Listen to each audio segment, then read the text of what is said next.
Our most immediate tasks are here on this hill.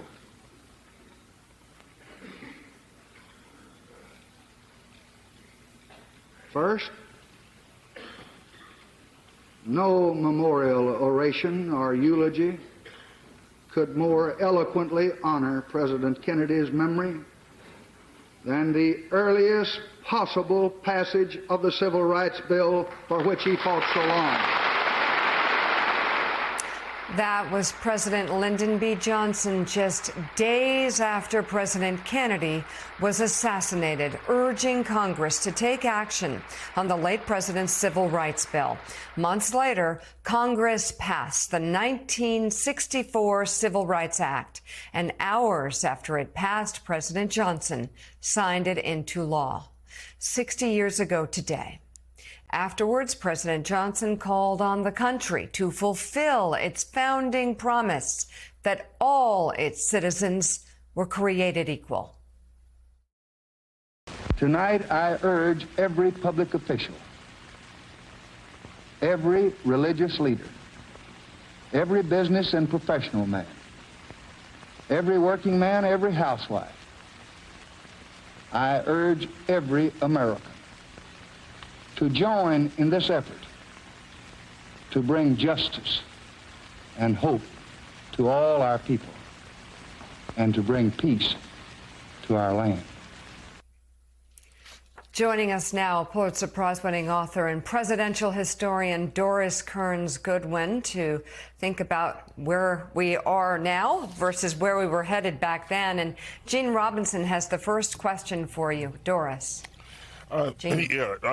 Doris, I remember the impact, the personal impact of the Civil Rights Act of 1964, because that's when segregation finally, Jim Crow segregation finally started to be dismantled in Orangeburg, South Carolina. The Brown v. Board didn't integrate our schools, but the Civil Rights Act started that process. There were restaurants that would not serve African Americans that started to open their doors. It was so more than significant. It was life-changing and world-changing, at least for where I lived. Could you talk about the sort of larger impact on the nation and on our history of that piece of legislation?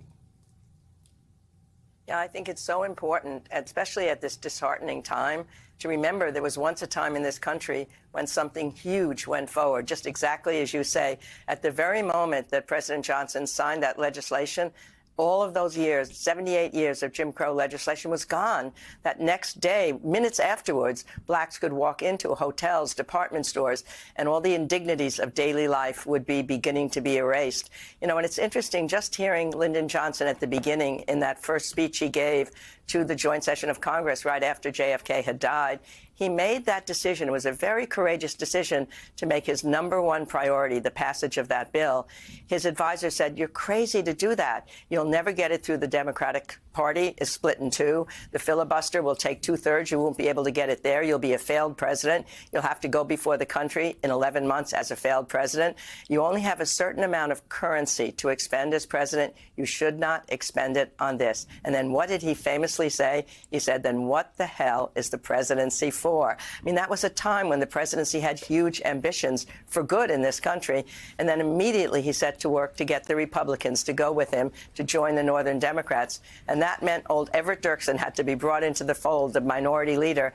He said to all of his Democratic leaders on the floor, "You drink with Dirksen, you talk with Dirksen, you listen to Dirksen, you give credit to Dirksen. We need a bipartisan legislation."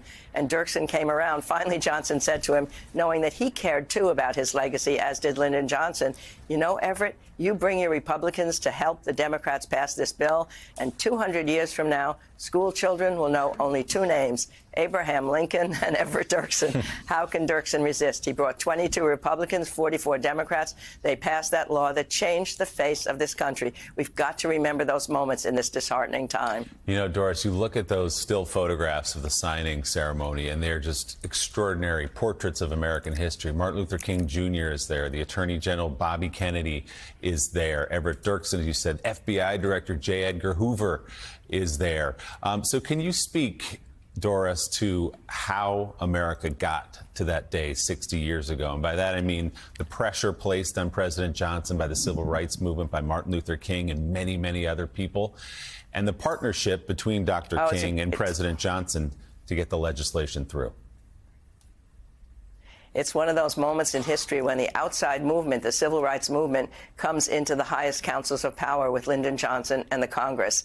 It starts really back in the 1950s with the Montgomery bus boycott with Rosa Parks and Martin Luther King coming to Montgomery to worry about segregation in buses.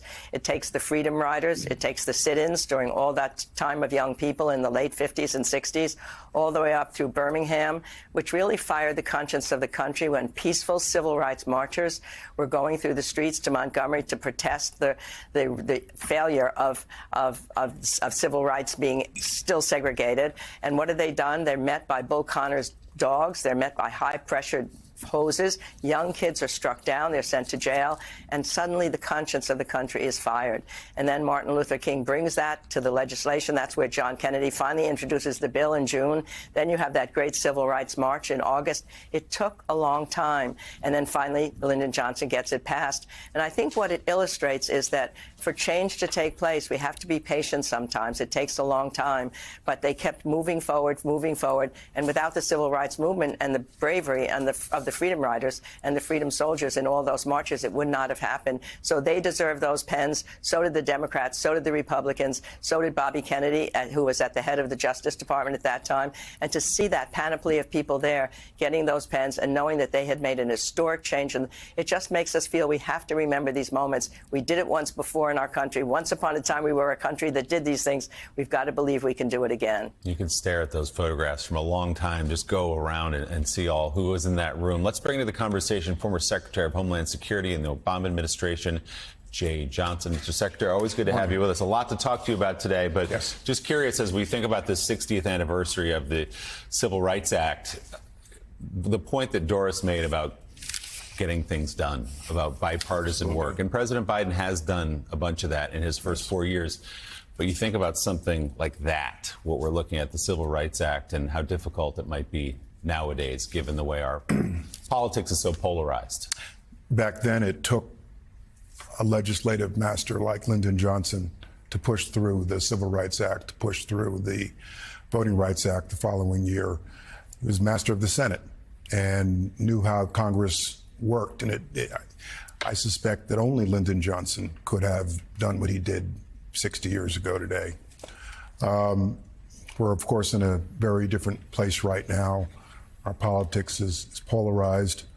When you look at Joe Biden's presidency, the most experienced president we've ever had in public life, I think, given the numbers, he's done a very good job at getting things done, getting things through Congress right now, even though we're working with like 50-50 in the Senate and thin minority in the House.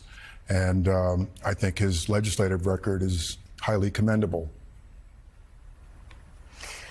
Hey there, MSNBC fans. I'm Luke Russert, and be sure to join me, Rachel Maddow, Jen Psaki, Lawrence O'Donnell, Steve Kornacki, Joy Reid, and many more September 7th in Brooklyn, MSNBC Live Democracy 2024. Click on the link for ticket information. We will see you there.